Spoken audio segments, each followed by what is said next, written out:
Konnichiwa, this is T-Sakura, and you're watching PokéCast. This week, for our comic reviews, we're going to be doing Cyborgs and Robots. Now, I really had to think about who I wanted to do with this, and when it came down to it, I guess I wanted to go for the ultimate classics, and of course, a few new ones.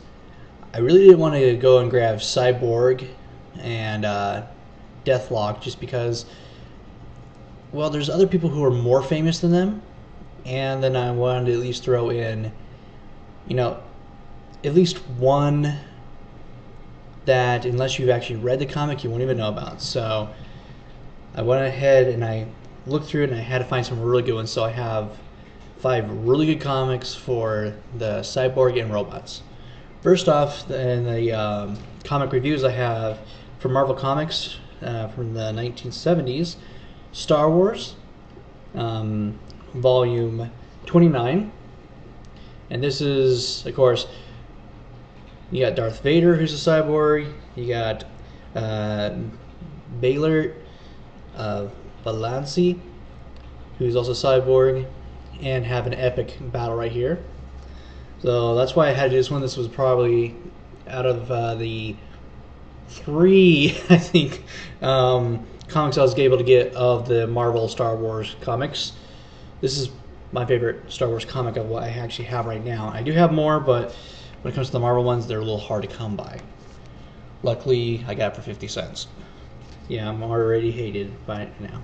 The next one is going to be, of course, I had to go with these guys. We're going to be talking about Transformers. This is issue 9, and this is the Marvel edition from 1980s. And this is just amazing, mainly just because of Circuit Breaker right here. This human found a way how to actually take down the Autobots and Decepticons, and she makes a fool out of Starscream, which, of course, everybody does. So it's not very hard that a human finds a way to do it. Here's the comic I was talking about that I had to find somebody new, just because you gotta have at least one character that not a whole lot of people know about. This is the Clockwork Girl, issue 2.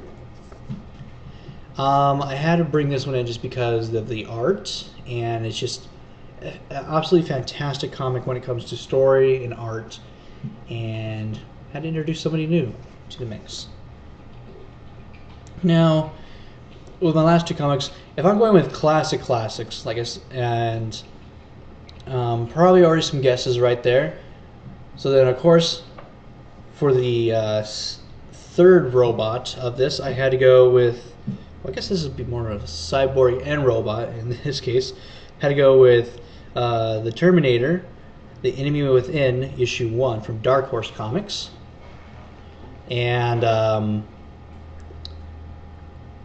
so far, the story has been amazing. Can't wait to get the review up for this one, because when it came to how they would write the comics and everything, they knew how to really pull you in and just have fun with it. So I always enjoyed Dark Horse, how they were able to do that. My last one, of course, comes from probably one of the most famous cyborgs of all time, Robocop.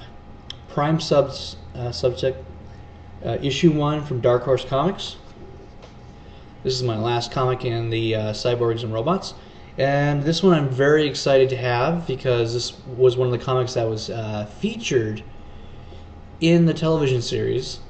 I don't know if the television series came first or this one. I actually didn't look that up yet, but this is based off of one of my all-time favorite episodes of the Robocop live-action series. So I'm very proud to have this one.